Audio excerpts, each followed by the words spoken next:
Hello friends, आपका स्वागत है हमारे यूट्यूब चैनल टोटल साइंस में दोस्तों। तो चलिए फ्रेंड्स, आज हम लोग करने जा रहे हैं हिंदी क्लास 10th का हिंदी, जिस चैप्टर का नाम है दोस्तों, तीसरा चैप्टर है दोस्तों, भारत से हम क्या सीखें। भारत से हम क्या सीखें दोस्तों। पहला क्वेश्चन है दोस्तों, मैक्स मूलर ने सर्वविध संपदा और प्राकृतिक सौंदर्य से परिपूर्ण किस देश को माना है दोस्तों। मैक्स मूलर ने सर्वविध संपदा और प्राकृतिक सौंदर्य से परिपूर्ण किस देश को माना है दोस्तों। तो इसका ऑप्शन है दोस्तों, पहला ए जापान को, बी श्रीलंका को, सी भारत को, या डी कनाडा का दोस्तों। तो इसका आंसर क्या होगा दोस्तों। अगर आपको पता है इसका आंसर दोस्तों तो हमें कमेंट में ज़रूर बताइएगा दोस्तों। तो इसका आंसर होगा दोस्तों, मैक्स मूलर ने सर्वविध संपदा और प्राकृतिक सौंदर्य से परिपूर्ण देश को माना है दोस्तों, भारत को। तो चलिए दोस्तों, अगला क्वेश्चन है दोस्तों कि मैक्स मूलर कौन सी भाषा में बाल्यकाल में ही निपुण होकर कविता लिखने लगे थे। कि मैक्स मूलर कौन सी भाषा में बाल्यकाल में ही निपुण होकर कविता लिखने लगे थे दोस्तों। ए संस्कृत, बी लैटिन, सी अंग्रेजी, या डी अमेरिकन दोस्तों। मैक्स मूलर कौन सी भाषा में बाल्यकाल में ही निपुण होकर कविता लिखने लगे थे दोस्तों। ए संस्कृत, बी लैटिन, सी अंग्रेजी, या डी अमेरिकन दोस्तों। इसका आंसर क्या होगा दोस्तों। अगर पता है दोस्तों तो हमें कमेंट में ज़रूर बताइएगा दोस्तों। इसका आंसर होगा दोस्तों बी लैटिन दोस्तों। चलिए दोस्तों, तीसरा नंबर क्वेश्चन है कि मैक्स मूलर ने संस्कृत भाषा का अध्ययन कौन सा विश्वविद्यालय में प्रारंभ किया। मैक्स मूलर ने संस्कृत भाषा का अध्ययन कौन सा विश्वविद्यालय में प्रारंभ किया। तो इसका ऑप्शन है दोस्तों, पहला ए लिपजिंग विश्वविद्यालय, बी कैम्ब्रिज विश्वविद्यालय, सी लंदन विश्वविद्यालय, या डी ऑक्सफोर्ड विश्वविद्यालय दोस्तों। इसका आंसर क्या होगा दोस्तों। अगर जिन्होंने पूरा बुक पढ़ा है दोस्तों तो उसको आंसर देने में किसी प्रकार की दिक्कत नहीं होगा दोस्तों। तो चलिए दोस्तों, इसका आंसर होगा ए लिपजिंग विश्वविद्यालय से मैक्स मूलर ने संस्कृत भाषा का अध्ययन किया था दोस्तों। चलिए दोस्तों, चौथा नंबर क्वेश्चन है कि मैक्स मूलर ने हितोपदेश का अनुवाद कौन सी भाषा में करवाया दोस्तों। मैक्स मूलर ने हितोपदेश का अनुवाद कौन सी भाषा में करवाया। ए अंग्रेजी, बी उर्दू, सी जर्मन, या डी फ्रेंच दोस्तों। तो इसका आंसर क्या होगा दोस्तों, हमें कमेंट में ज़रूर बताइएगा दोस्तों। तो इसका आंसर होगा दोस्तों सी जर्मन दोस्तों। मैक्स मूलर ने हितोपदेश का अनुवाद जर्मन में करवाया। चलिए दोस्तों, 5 नंबर क्वेश्चन है कि कंठ और केन आदि उपनिषदों का अनुवाद मैक्स मूलर ने किस भाषा में किया दोस्तों। कंठ और केन आदि उपनिषदों का अनुवाद मैक्स मूलर ने किस भाषा में किया दोस्तों। ए अंग्रेजी, बी उर्दू, सी जापानी, या डी जर्मन दोस्तों। तो इसका आंसर क्या होगा दोस्तों। इसका आंसर होगा डी जर्मन में दोस्तों अनुवाद किए दोस्तों। चलिए दोस्तों, 6 नंबर क्वेश्चन है कि मैक्स मूलर ने मानव सभ्यता का मूल स्रोत किसे माना। मैक्स मूलर ने मानव सभ्यता का मूल स्रोत किसे माना। ए भौतिक ज्ञान को, बी पाश्चात्य सभ्यता के ज्ञान को, सी वैदिक तत्व ज्ञान को, या डी विश्व इतिहास के ज्ञान को दोस्तों। इसका आंसर क्या होगा दोस्तों। मैक्स मूलर ने मानव सभ्यता का मूल स्रोत किसे माना है। ए भौतिक ज्ञान को, बी पाश्चात्य सभ्यता के ज्ञान को, सी वैदिक तत्व ज्ञान को, या डी विश्व इतिहास के ज्ञान को दोस्तों। तो इसका आंसर क्या होगा दोस्तों। तो इसका आंसर सी वैदिक ज्ञान को मानव सभ्यता का मूल स्रोत माना है दोस्तों मैक्स मूलर ने। तो चलिए दोस्तों, 7 नंबर क्वेश्चन है कि रानी विक्टोरिया द्वारा प्रदत्त कौन सी पदवी को मैक्स मूलर ने तुच्छ समझकर वापस कर दिया दोस्तों। रानी विक्टोरिया ने प्रदत्त कौन सी पदवी को मैक्स मूलर ने तुच्छ समझकर वापस कर दिया दोस्तों। ए नाइट, बी जनरल, या सी सर, या डी किंग दोस्तों। इसका आंसर क्या होगा दोस्तों। तो इसका आंसर होगा दोस्तों ए नाइट। चलिए दोस्तों, अगला क्वेश्चन है कि 8 नंबर कि भारत से हम क्या सीखे दोस्तों। भारत से हम क्या सीखे आलेख का हिंदी भाषा में रूपांतरण किसने किया? ए मैक्समूलर ने, बी डॉक्टर भवानी शंकर त्रिवेदी ने, या सी रामविलास शर्मा ने, या डी महात्मा गांधी ने। दोस्तों, भारत से हम क्या सीखे आलेख का हिंदी भाषा में रूपांतरण किसने किया? ए मैक्समूलर ने, बी डॉक्टर भवानी शंकर त्रिवेदी ने, या सी रामविलास शर्मा ने, या डी महात्मा गांधी ने। दोस्तों, तो इसका आंसर क्या होगा दोस्तों? इसका आंसर होगा बी डॉक्टर भवानी शंकर त्रिवेदी ने। दोस्तों, चलिए दोस्तों, 9वां नंबर क्वेश्चन है, विश्व में कौन सा ऐसा देश है जिसे मैक्समूलर ने सर्वविध संपदा से परिपूर्ण कहा है? विश्व में कौन सा ऐसा देश है जिसे मैक्समूलर ने सर्वविध संपदा से परिपूर्ण कहा है? दोस्तों, तो इसका अगला पहले भी क्वेश्चन आ चुका है दोस्तों, यह होगा दोस्तों भारत। दोस्तों, इसका भारत है दोस्तों, भारत। तो चलिए दोस्तों, 10 नंबर क्वेश्चन है कि मानव मस्तिष्क की उत्कृष्टतम उपलब्धियों का सर्वप्रथम साक्षात्कार किस देश ने किया? मानव मस्तिष्क की उत्कृष्टतम उपलब्धियों का सर्वप्रथम साक्षात्कार किस देश ने किया है? दोस्तों, ए रूस, बी जापान, सी भारत, या डी अमेरिका। दोस्तों, इसका आंसर क्या होगा दोस्तों? तो इसका आंसर होगा सी भारत ने। दोस्तों, सी भारत। चलिए दोस्तों, 11 नंबर क्वेश्चन है कि प्राचीन वैदिक दैवत विज्ञान के कारण किस विज्ञान को नया स्वरूप प्राप्त हुआ है? दोस्तों, प्राचीन वैदिक दैवत विज्ञान के कारण किस विज्ञान को नया स्वरूप प्राप्त हुआ है? दोस्तों, ऑप्शन है दोस्तों, ए जीव विज्ञान, बी भौतिक विज्ञान, सी ज्योतिष विज्ञान, या डी दैवत विज्ञान। दोस्तों, इसका आंसर क्या होगा दोस्तों? अगर दोस्तों इसका आंसर या किसी भी क्वेश्चन का आंसर आपको पता है तो दोस्तों हमें कमेंट में ज़रूर बताइएगा दोस्तों। तो इसका आंसर होगा दोस्तों 11 का डी दैवत विज्ञान। दोस्तों, चलिए दोस्तों, 12 नंबर क्वेश्चन है कि नृवंश विद्या का शब्दार्थ क्या है? दोस्तों, 12 नंबर क्वेश्चन है दोस्तों, नृवंश विद्या का शब्दार्थ क्या है? ऑप्शन है दोस्तों, ए काव्य शास्त्र, बी व्याकरण शास्त्र, सी प्राणी शास्त्र, या डी मानव शास्त्र। दोस्तों, इसका आंसर क्या होगा दोस्तों? तो इसका आंसर होगा दोस्तों डी मानव शास्त्र। दोस्तों, नृवंश विद्या का शब्दार्थ मानव शास्त्र है। दोस्तों, चलिए दोस्तों, 13 नंबर क्वेश्चन है कि भाषा विज्ञान के द्वारा भाषा के संदर्भ में अब तक जो निष्कर्ष निकाला गया है उसमें कौन सी भाषा सबसे अहम है? दोस्तों, ए अंग्रेजी, बी ग्रीक, सी संस्कृत, या डी लैटिन। दोस्तों, इसका आंसर क्या होगा दोस्तों?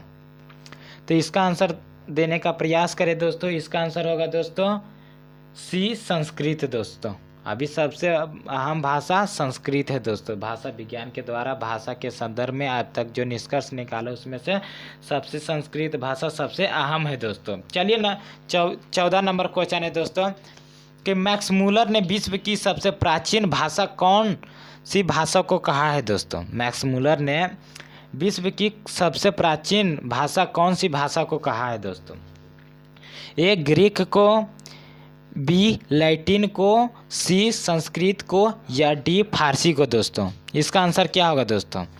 तो मैक्समूलर ने विश्व की सबसे प्राचीन भाषा संस्कृत को कहा है। दोस्तों, संस्कृत को। चलिए दोस्तों, अगला नंबर क्वेश्चन है 15 नंबर कि भारत की प्राचीनतम भाषा कौन सी है? दोस्तों, भारत की प्राचीनतम भाषा कौन सी है? दोस्तों, हम लोग जानते हैं दोस्तों कि भारत की प्राचीन भाषा संस्कृत है। दोस्तों, भारत की प्राचीन भाषा सी संस्कृत है। दोस्तों, चलिए दोस्तों, 16 नंबर क्वेश्चन है कि कौन सा देश है जहां विश्व का कोई भी व्यक्ति अपने आप को अत्यंत प्राचीन और सुदूर भविष्य के बीच खड़ा पाता है? दोस्तों, कौन सा देश है जहां विश्व का कोई भी व्यक्ति अपने आप को अत्यंत प्राचीन और सुदूर भविष्य के बीच खड़ा पाता है? दोस्तों, ऑप्शन है दोस्तों, ए अमेरिका, बी जर्मनी, सी रूस, या डी भारत। दोस्तों, इसका आंसर क्या होगा दोस्तों?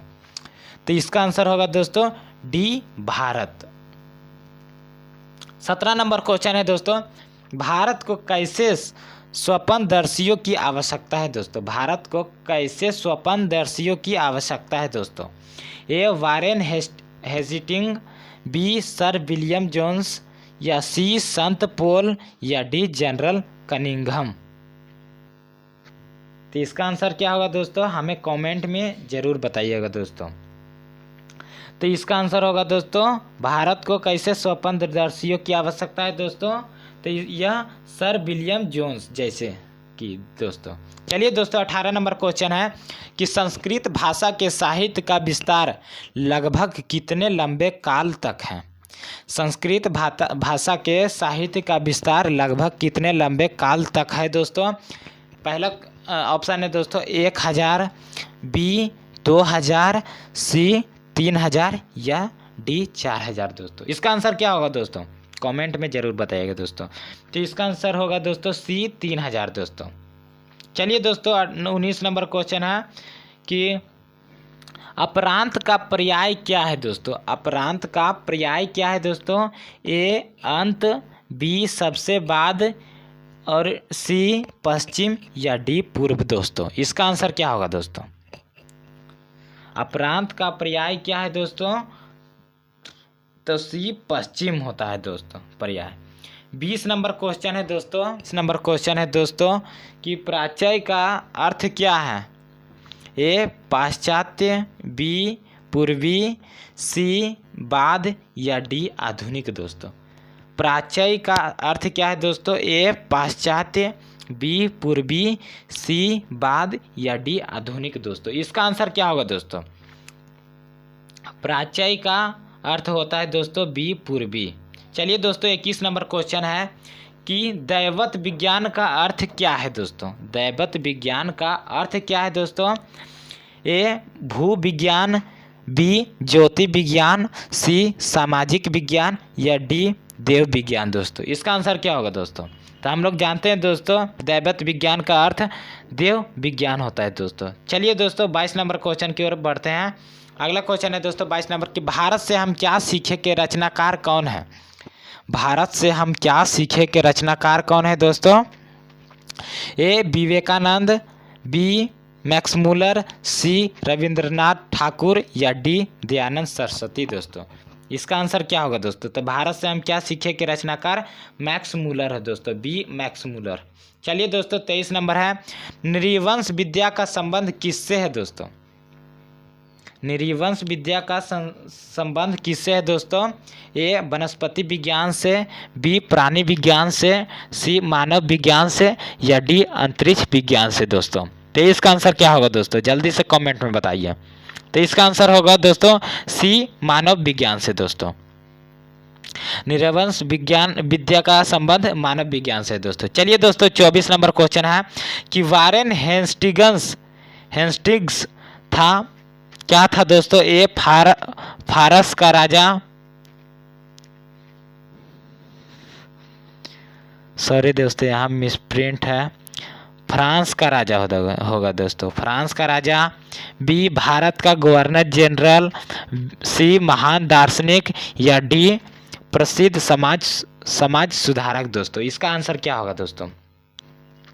तो इसका आंसर होगा दोस्तों वारेन हेस्टिंग्स भारत का गवर्नर जनरल था दोस्तों। चलिए दोस्तों 25 नंबर क्वेश्चन है कि दारिश क्या है दोस्तों? 25 नंबर क्वेश्चन है दोस्तों दारिश क्या है? ए एक धार्मिक ग्रंथ है दोस्तों, बी सोने का प्राचीन कालीन सिक्का है, सी एक देवता है, या डी चांदी का प्राचीन कालीन सिक्का है दोस्तों। इसका आंसर क्या होगा दोस्तों? दारिश क्या है? इसका आंसर देने का प्रयास करें दोस्तों। तो यह एक सोने का प्राचीन कालीन सिक्का है दोस्तों, यह सोने का एक प्राचीन कालीन सिक्का है बी। चलिए दोस्तों 26 नंबर क्वेश्चन है कि प्लेटो का संबंध किस देश से है दोस्तों? प्लेटो का संबंध किस देश से है दोस्तों? ए इटली से, बी स्पेन से, सी भारत से, या डी यूनान से दोस्तों। तो प्लेटो का संबंध डी यूनान देश से है दोस्तों। किससे है दोस्तों? यूनान से दोस्तों। चलिए दोस्तों 27 नंबर क्वेश्चन है कि शाहनामा का रचनाकाल है, शाहनामा का रचनाकाल कौन है दोस्तों? ए 7वीं 8वीं सदी, बी 10वीं 11वीं सदी, सी 4वीं 5वीं सदी या डी 5वीं 6वीं सदी। शाहनामा के रचनाकाल कब है दोस्तों, मतलब कब हुआ, किस सदी में हुआ दोस्तों? तो इसका आंसर होगा दोस्तों 10वीं 11वीं सदी में शाहनामा का रचनाकाल हुआ था दोस्तों, रचना हुआ था। 28 नंबर क्वेश्चन है दोस्तों कि मुंडा किस देश की जनजाति है? मुंडा किस देश की जनजाति है? ऑप्शन है दोस्तों ए मंगोल, बी चीन, सी मुल्तान या डी भारत दोस्तों। तो इसका आंसर क्या होगा दोस्तों? मुंडा भारत देश का जनजाति है दोस्तों। चलिए दोस्तों 29 नंबर क्वेश्चन है कि संस्कृत का अग्नि शब्द लैटिन में किस रूप में मिलता है दोस्तों? संस्कृत का अग्नि शब्द लैटिन में किस रूप में मिलता है दोस्तों? ए एगिनस, बी आगिनस, सी इगिनस या डी ओगिनस दोस्तों। इसका आंसर क्या होगा दोस्तों? संस्कृत का अग्नि शब्द लैटिन में किस रूप में मिलता है दोस्तों? तो यह मिलता है दोस्तों सी इगिनस के रूप में दोस्तों। चलिए दोस्तों 30 नंबर क्वेश्चन है कि सर विलियम जोन्स ने भारत की यात्रा कब की थी दोस्तों? यह मोस्ट इम्पोर्टेंट क्वेश्चन है दोस्तों कि सर विलियम जोन्स ने भारत की यात्रा कब की थी दोस्तों? ए 1957 ईस्वी में, बी 1750 ईस्वी में, सी 1790 ईस्वी में या डी 1783 ईस्वी में दोस्तों। तो सर विलियमसन जोन ने भारत की यात्रा 1783 ईस्वी में किया था दोस्तों, 1783 ईस्वी में। चलिए दोस्तों 31 नंबर क्वेश्चन है कि भारत से हम क्या सीखे पाठ के नए सिकंदर, भारत से हम क्या सीखे पाठ के नए सिकंदर विशेषण किसके लिए प्रयुक्त हुआ है दोस्तों? ए भारत के वीरों के लिए, बी युवा अंग्रेज अधिकारियों के लिए, सी यूरोप के वीरों के लिए या डी इनमें से कोई नहीं दोस्तों। भारत से हम क्या सीखे पाठ में नए सिकंदर विशेषण किसके लिए प्रयुक्त हुआ है दोस्तों? तो इसका आंसर देने का प्रयास करें दोस्तों। इसका आंसर क्या होगा दोस्तों? तो इसका आंसर होगा दोस्तों बी युवा अंग्रेज अधिकारियों के लिए दोस्तों। चलिए दोस्तों 32 नंबर क्वेश्चन है कि प्रतन मानव का अर्थ है, प्रत्न मानव का अर्थ है ए लघु मानव, बी महामानव, सी प्राचीन मानव या डी निर्धन मानव दोस्तों। इसका आंसर क्या होगा दोस्तों? प्रत्न मानव का अर्थ क्या है दोस्तों? ए लघु मानव, बी महामानव, सी प्राचीन मानव या डी निर्धन मानव दोस्तों। तो इसका आंसर क्या होगा दोस्तों? इसका आंसर होगा दोस्तों सी प्राचीन मानव दोस्तों। प्रत्न मानव का अर्थ क्या होता है दोस्तों? प्राचीन मानव। चलिए दोस्तों 33 नंबर क्वेश्चन है कि हकर्स थे ए वनस्पति वैज्ञानिक, बी भूगर्भ शास्त्री, सी प्राणी वैज्ञानिक या डी पुरातत्वविद थे दोस्तों। क्या थे? 33 का आंसर क्या होगा दोस्तों? हकर्स थे क्या थे दोस्तों? वनस्पति वैज्ञानिक, बी भूगर्भ शास्त्री, सी प्राणी वैज्ञानिक या डी पुरातत्वविद थे दोस्तों। क्या थे? 33 यह एक वनस्पति वैज्ञानिक थे दोस्तों हकर्स। चलिए दोस्तों 34 नंबर क्वेश्चन है कि मैक्स मूलर का जन्म कब हुआ था दोस्तों? मैक्स मूलर का जन्म कब हुआ था दोस्तों? ए 6 सितंबर 1823 को, बी 6 अक्टूबर 1823 को, सी 6 नवंबर 1823 को या डी 6 दिसंबर 1823 को दोस्तों। इसका आंसर क्या होगा दोस्तों? मैक्स मूलर का जन्म कब हुआ था? यह मोस्ट इंपॉर्टेंट क्वेश्चन है दोस्तों। तो इसका जन्म 6 दिसंबर 1823 को हुआ था दोस्तों। 6 दिसंबर 1823 को मैक्स मूलर का जन्म हुआ था। चलिए दोस्तों 35 नंबर क्वेश्चन है कि मैक्स मूलर का जन्म कहाँ हुआ था दोस्तों? मैक्स मूलर का जन्म कहाँ हुआ था? ए है रत्न पार्क नेपाल, बी डेसाउ जर्मनी, सी वाशिंगटन अमेरिका या डी दिल्ली भारत। इनका जन्म कहाँ हुआ था दोस्तों? इनका जन्म बी डेसाउ जर्मनी में हुआ था दोस्तों। इनका जन्म बी डेसाउ जर्मनी में हुआ था दोस्तों। चलिए दोस्तों 36 नंबर क्वेश्चन है कि मैक्स मूलर के पिता का क्या नाम था? मैक्स मूलर के पिता का नाम क्या था? ए विल्हेल्म मूलर, बी हैंगस्टंग मूलर, सी जॉनसन मूलर या डी पीटर मूलर दोस्तों। इसका आंसर क्या होगा दोस्तों? मैक्स मूलर के पिता का क्या नाम था? ए विल्हेल्म मूलर, बी हैंगस्टंग मूलर, सी जॉनसन मूलर या डी पीटर मूलर दोस्तों। इसका आंसर क्या होगा दोस्तों?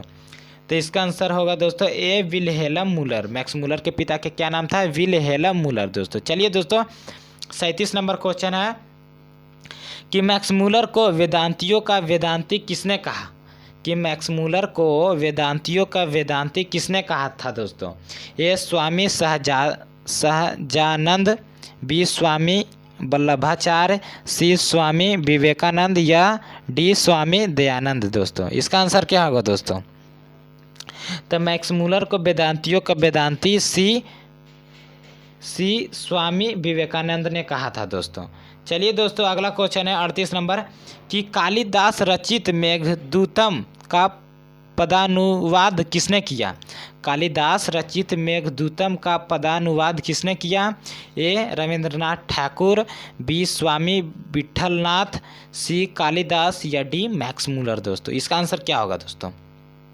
अगर आपको पता है तो दोस्तों हमें कमेंट में ज़रूर बताइएगा दोस्तों।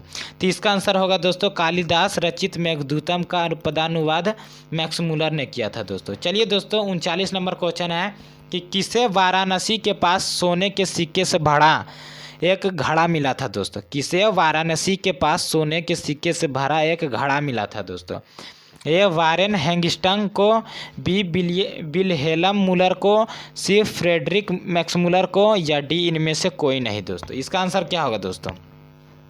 39 का क्वेश्चन का आंसर दीजिए दोस्तों जल्दी से। तो इसका आंसर होगा दोस्तों वारेन हैंगस्टंग को वाराणसी के पास सोने से भरा एक घड़ा मिला था दोस्तों। किसे मिला था? तो वारेन हैंगस्टंग को। चलिए दोस्तों 40 नंबर क्वेश्चन है कि कौन प्राचीनतम भाषा है? कौन प्राचीनतम भाषा है दोस्तों? इस टाइप का क्वेश्चन ऊपर हो चुका है दोस्तों पहले। ए हिंदी, बी मराठी, सी संस्कृत या डी उर्दू दोस्तों। इसका आंसर क्या होगा दोस्तों? तो सबसे प्राचीन भाषा हमारी कौन है दोस्तों? संस्कृत है दोस्तों। चलिए मैक्स मूलर की मृत्यु कब हुई थी दोस्तों? लास्ट क्वेश्चन है दोस्तों, मैक्स मूलर की मृत्यु कब हुई थी दोस्तों? मैक्स मूलर की मृत्यु कब हुई थी दोस्तों? ऑप्शन पहला है दोस्तों 16 अक्टूबर 1901 को, 20 अक्टूबर 1901 को, सी है दोस्तों 24 अक्टूबर 1900 को या डी है 28 अक्टूबर 1900 को दोस्तों। इसका आंसर क्या होगा दोस्तों? मैक्स मूलर का मृत्यु कब हुआ था दोस्तों? तो इसका आंसर होगा दोस्तों 28 अक्टूबर 1900 को दोस्तों। डी आंसर होगा दोस्तों। मैक्स मूलर की मृत्यु कब हुए थे? डी 28 अक्टूबर 1900 को दोस्तों 1900। तो चलिए दोस्तों आज के लिए इतना ही, फिर मिलेंगे नेक्स्ट वीडियो में दोस्तों। इसी तरह के VVI ऑब्जेक्टिव पाने के लिए दोस्तों हमारे चैनल को सब्सक्राइब करें दोस्तों और इसे ज़्यादा से ज़्यादा अपने दोस्तों के पास शेयर करें दोस्तों। आइए इसी तरह का हम लोग दोस्तों सेट लाएंगे दोस्तों, मैथ का सेट, फिजिक्स का, हिंदी का, हर चैप्टर का, हर सब्जेक्ट का इसी तरह का सेट VVI ऑब्जेक्टिव सब्जेक्टिव आते रहेगा दोस्तों। तो चलिए दोस्तों आज के लिए इतना ही, फिर मिलेंगे नेक्स्ट वीडियो में।